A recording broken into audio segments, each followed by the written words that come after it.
सावित्री, हे बघ मी तुझ्यासाठी काय आणलंय. हे काय आहे ती? अगं असं काय करतेस? ही पुस्तके आहेत, या पुस्तकांचं वाचन कर. इश्श, आता ह्या वयात कसं वाटल ते? हे बघ सावित्री, तू मला लग्नाच्या वेळेस वचन दिलं होतंस, आता नाही म्हणू नकोस. हे तुला करावंच लागेल. आजपासून तुझा अभ्यास सुरू. अहो, पण लोक काय म्हणतील? किती बदनामी होईल आपली. लोक तू करतील आपल्यावर. स्त्रिया या घरातल्या कामातच बऱ्या वाटतात, असं बाहेर जाऊन नाही हो. बरं असू द्या, ही पुस्तके राहू द्या बाजूला, मला लय काम आहे ती. अरे बाळा, गप माझ्या सोन्या, तुला काय हवंय? काय रडतोयस? अगं बाई, ह्याचं अंग तर लय तापलं या.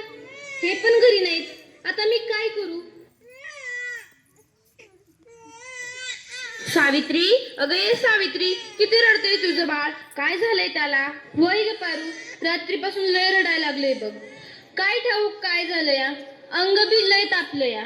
अगं सावित्री, अगं याचं अंग तर इस्तवणी तापलं या. वय ग पारू, आता मी काय करू? अगं सावित्री, ही तर भूतबाधा आहे, भूतबाधा. काय? भूतबाधा? माझ्या लेकराला भूताने झपटलंय? नाही नाही, असं होऊच शकत नाही. होय सावित्री, असंच झालंय. याच्या पापण्या बघ कशा लाल झाल्यात. मग आता मी काय करू?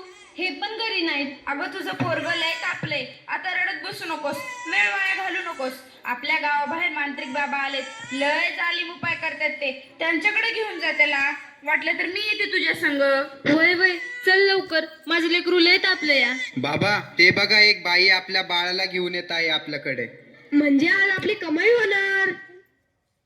बाबा, माझ्या बाळाला वाचवा. बाबा, माझ्या बाळाला वाचवा.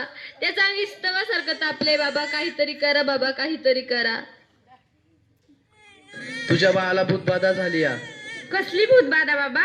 बाई, तुझ्या बाळाला विहिरीतल्या भूताने झपटलंय. काय? विहिरीतल्या भूताने? मग काहीतरी उपाय सुचवा बाबा, मी माझ्या बाळासाठी काय पण करीन. बाई, तू काळजी करू नकोस, बाबांवर विश्वास ठेव, सगळं काही चांगलं होईल. थोडा धीर धर. कसा धीर धरू बाबा, कसा धीर धरू?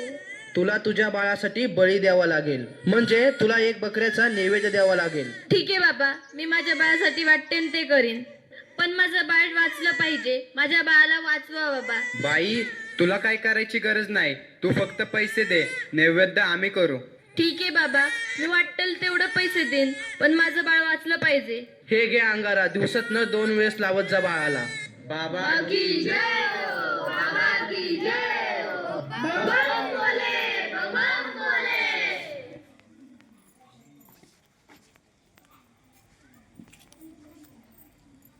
कसं काही ताप कमी नाही झाला? काल बाबाकडे जाऊन पण काय बी फरक पडला नाही. अगं किती रडतोय तो. तुला किती वेळा सांगितलंय त्याला दवाखान्यात घेऊन जा म्हणून, पण तू काही माझं ऐकू नकोस. अहो, ऐका ना, चिडू नका. जरा बघा ना हातात घेऊन, याचा ताप कायच कमी नाही झाला. जरा बघा ना याला काय झालंय ते. त्यावेळी तुला किती वेळा सांगितलं की घरात प्रसूती करू नकोस म्हणून. अशा वेळी एका आईचं आणि बाळाचं दवाखान्यात असणं किती महत्वाचं असतं, माहित आहे का तुला? अहो, पण पुरुषाच्या हातून प्रसूती करताना लाज वाटते. कसं वाटतं ते? त्यावेळेस दवाखान्यात कुठल्या महिला डॉक्टर पण नव्हत्या. मी कशी करणार होते प्रसूती?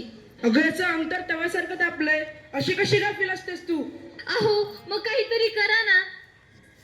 दादा, लवकर जाऊन वैद्यांना बोलव. हे काय करतेस तू?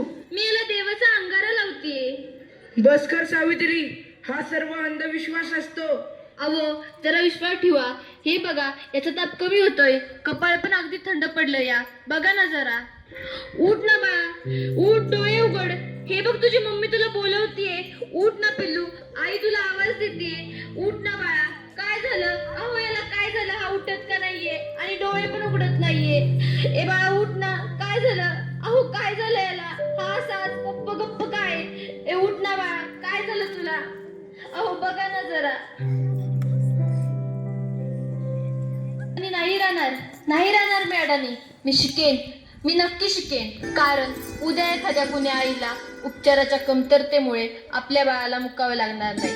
मी शिकेन, मी नक्की शिकेन. शाबास सावित्री, शाबास. मला तुझ्याकडून हीच अपेक्षा होती.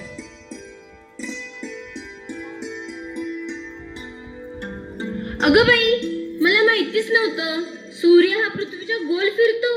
अगं सूर्य पृथ्वीच्या गोल फिरत नाही, पृथ्वी सूर्याभोवती फिरते. समजलं? चल गावंढळ. तुम्ही मला सारखं सारखं गावंढळ म्हणत जाऊ नका हो. लाज शरम सगळी विकून खाल्ली आहे या सावित्रीने. कलियुग आहे रे बाबा, कलियुग. उद्या डोक्यावर मिऱ्या वाटेल तेव्हा कळेल या सुमंत्रावांना. असं कोणी आपल्या बायकोला शिकवतं का? सगळं जग नष्ट होईल, बघत राहा तुम्ही. काय झालं? या समाजाला घाबरलीस की काय? हे तर तुला आयुष्यभर सहन करावं लागणार आहे. नाही, मला आता कुणी काही म्हणू दे, मी आता मागे हटणार नाही. मी शिकेन, मी नक्की शिकेन. मग चल माझ्या बरोबर. पोस्टमन, सुमंतरावांचं घर हेच आहे का? तुमची दिल्लीहून तार आलीये. सावित्री, तुला दिल्लीवरून तार आलीये. तुला दिल्लीला जावं लागेल. तुला दिल्लीला पुरस्कारासाठी बोलवलंय. तुझा सत्कार होणार आहे. काय? आज हे फक्त तुमच्यामुळे शक्य झालं, नाहीतर मी एकटी काहीच करू शकले नसते. Congratulations, keep it up. महिलांचा सन्मान वाढवलात तुम्ही.